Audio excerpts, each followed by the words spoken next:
Danielle Smith quickly sets the record straight during this CTV interview. You referenced a conversation with Premier Eby last night, as well as Premier trilateral talks. The MOU talks about engagement with coastal First Nations, as well as, or First Nations more largely, as well as the province of British Columbia. I have to ask, look, I've conducted a number of interviews with the Premier of British Columbia on this subject. The one thing that confounds me is why he wasn't brought into the discussions earlier. Did you and the Prime Minister put the prospect of this project at risk by not bringing him and coastal First Nations into the fold earlier? And if so, why?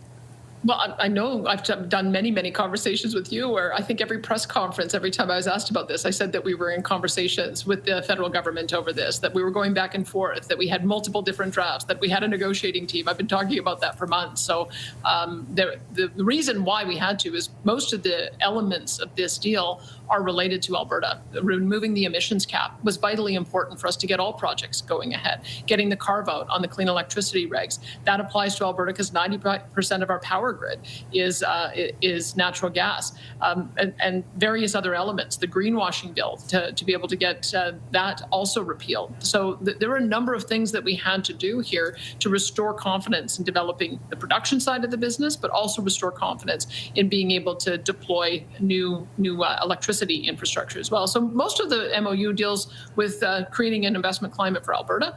And then the federal government, as you know, is solely responsible for cross-border infrastructure, including pipelines. That's been litigated before. And I'm glad to see that the Prime Minister has an intention to work with us on that.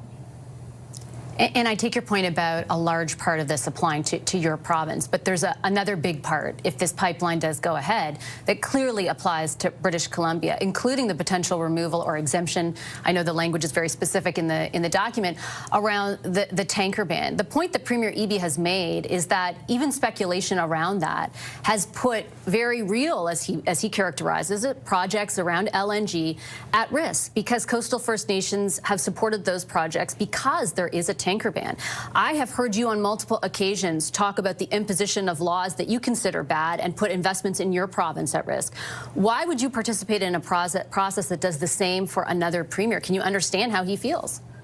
Well, I believe in the Constitution, and so I know things that are intra-provincial projects are the responsibility of the province, but ports are federal jurisdiction, cross-border pipelines and transmission lines are federal jurisdiction, and trade and commerce is federal jurisdiction. You cannot have a province blocking access of another landlocked province to get their products to market. That's been determined by the courts. And so we're very pleased to already start the consultation and with the nations, including coastal First Nations. I had a very pleasant conversation with the Haisla chief yesterday, and they made it very clear that they're open to all kinds of work with Alberta on all kinds of products, maybe not as enthusiastic about bitumen, but they're also excited about expanding LNG and also expanding additional export opportunities. So I would say I have not experienced what Premier Eby has described. I haven't heard a single nation that we've engaged with in British Columbia say that they're going to trade off one against the other. They're letting us know what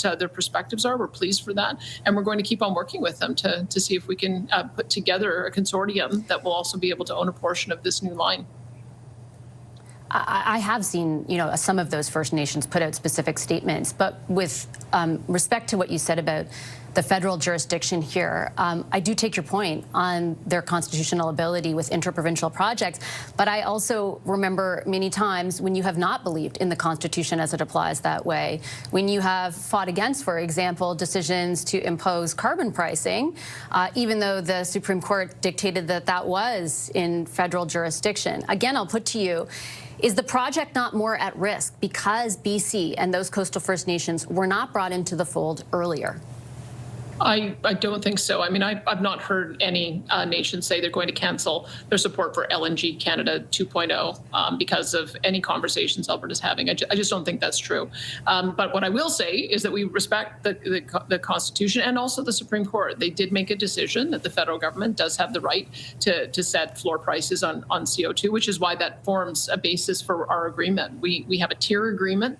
It's our approach to how we do carbon pricing, which we've been doing incidentally since 2007. carbon. So other jurisdictions have followed us, sometimes by decades, and we have to work collaboratively with the federal government. That's why that is part and parcel in the agreement, that we'll come to a stringency agreement and figure out what the top rate would be. We want to have a balance of making sure that it's going to support the investment in carbon capture technology, but also not be punitive to our industry, so that we have the ability to invest in those things. So I think that's what it's about when you have an agreement. There are certain commitments and undertakings we have to do, and there's certain commitments and undertakings that the federal government has to do.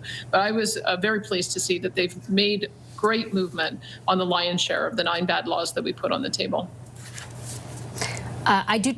I will say, like, you're saying carbon price floor is okay from the federal government. You weren't saying that for a lot of years. That is a very different position that you're taking now, because it appears to benefit other projects. Will you keep the increase, the 6-fold increase the Prime Minister just described when it comes to the industrial carbon price, even if another bitumen pipeline doesn't go ahead?